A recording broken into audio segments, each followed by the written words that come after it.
Many of you know last week we covered some stories about the fact that you have members of the Congress in both chambers who have introduced legislation to try to stop what happened in East Palestine from happening again. Good on them.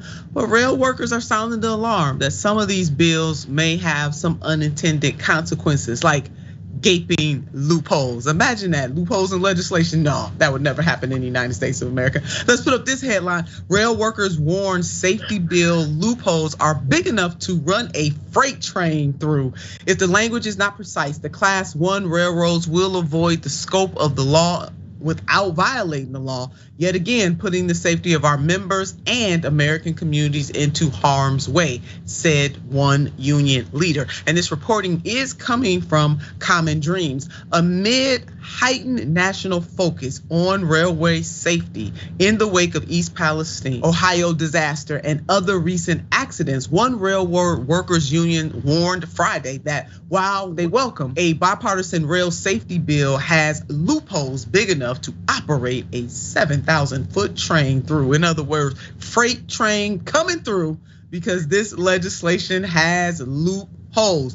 Now they sounded the alarm like they usually do about this time. They sounded the alarms about the fact that the crews are understaffed. They let us know that ahead of time. They also let us know that situations like the one that happened in East Palestine could happen.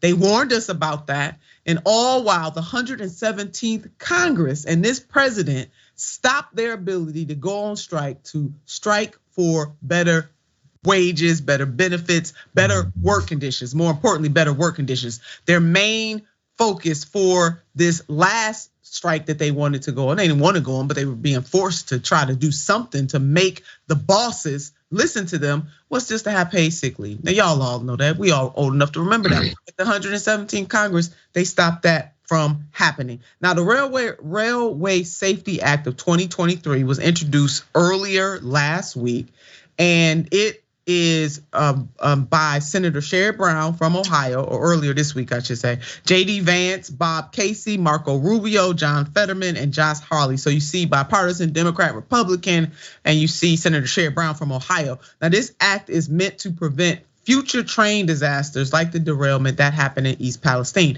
The legislation would impose limits on freight train lengths, which in some cases currently exceed 3 miles. The measure was introduced a day after Democratic U.S. Reps Khanna and Chris Deluzio put forth a bill that would require the U.S. Department of Transportation to impose stricter regulations on trains carrying hazardous materials. And we want to thank Common Dreams for this reporting.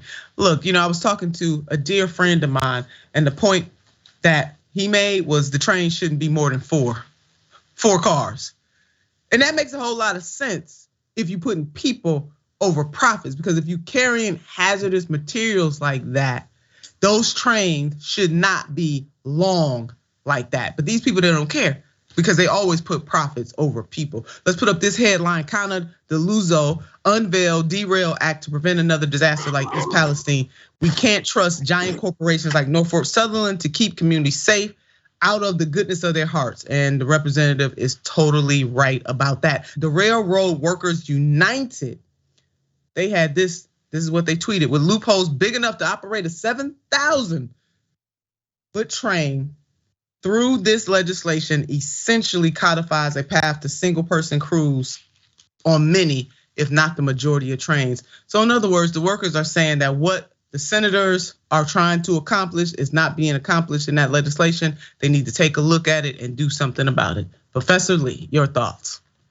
I'm from small town America. I'm a proud product of small town America. And it didn't take me long to realize that our lived experiences is always gonna be collateral damage for the profits that big corporations able to generate in the big city. So when we start thinking about how policy is created and start thinking about what constituents are accounted for, we usually able to think about how poor and working class people in small town America is always getting the short end of the stick. So we recognizing that these companies was able to generate billions of dollars and was able to drop a few couple million, in a bucket to be able to say, hey, we did something. So for me, it's thinking about how I have a hard time separating big business and big government, and how a lot of the people that claim to be proponents in opposition to big government is usually the people that's always facilitating big business, getting away with big government to be able to have tragedies like what happened in Palestine.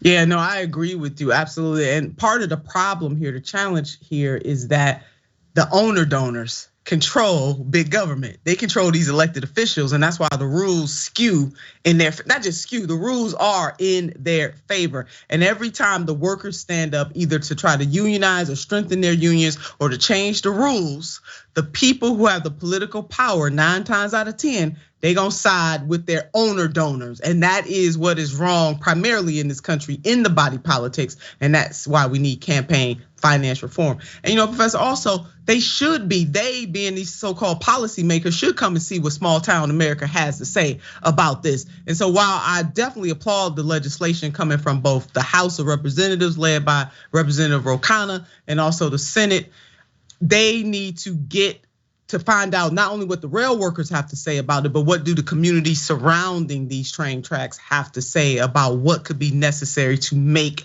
them safe. So the rail workers are saying they're gonna keep on pushing on this, and I'm glad that they are. We will keep on covering this.